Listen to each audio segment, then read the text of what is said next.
Hi guys! Nandito pa rin tayo sa Tribal Village.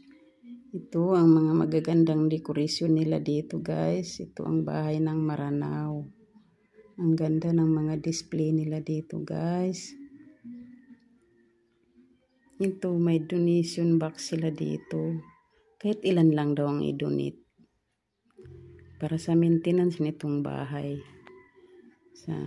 Siyempre maraming tao nagpupunta dito. Kailangan nila i-maintain yung paglilinis. Yan, ganda ng mga display nila dito guys.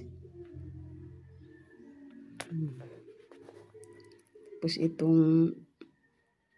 naman, ito yung tinatawag nila yata yung maligay. Maligay kung sa Tausug ito. Yung nilalagyan nila ng iba't ibang klaseng pagkain.